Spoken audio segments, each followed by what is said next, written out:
তোদের বাবার আত্মা শান্তি পাবে না। এই ঝামেলার যে সমাধান এটা তো বের করতে হবে নাকি? এর সমাধান কি? সমাধান তো হয়ে আছে, জমি আমার নামে, আপনি দলিল দেখতে পারেন। এখন রাকিব রে কোন বাড়ি ফেরি চলে যায়, সব সমাধান হয়ে যাবে নি। চলে যাব। আর হাসেম চাচা, এবারে শুধু উন্নাস, এবারে আমারও। বাবা আমাদের দুজনের জন্যই জমি কিনেছিল, বড় ভাই কেন নিজের নামে করে নিল?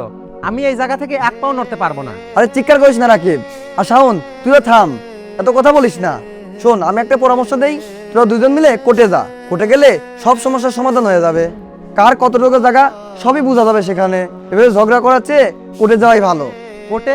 হ্যাঁ চাচা, তুমি এটা ঠিক বলেছো। বাবার ইচ্ছা ছিল আমরা দুই ভাই যেন সমান ভাগ পাই, যেন কোনো ঝামেলা না লাগে। আর চাচা, আমি প্রমাণ করে দেখা দেব যে শাওন জোর করে নিজের নিজের নামে জমিগুলো নিয়ে নিছে। ও কোর্টে?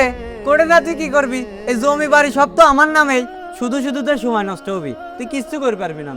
শাওন, তুই এত বড় বড় কথা বলিস না।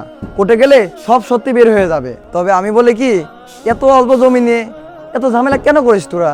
মাত্র 4 শতাংশ জমি। এইটুকু জমির জন্য কোর্টে গিয়ে কত টাকাই না তোরা খরচ হবে? উকিলের ফি, কোর্টের খরচ, এত টাকা তোরা কোথায় পাবি?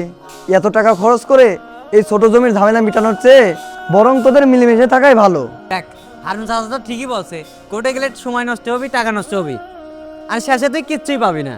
তার চেয়ে ভালো আমি তোর কিছু টাকা দেই, ওই টাকা দিয়ে তুই ব্যবসা ট্যাবসা কর, আর তুই হেতিন চলে যা ভাই। টাকা? তুই আমার টাকা দে, আমার অধিকার কিনতে চাস? তুই আমাকে এত ছোট ভাবিস না। এই জমি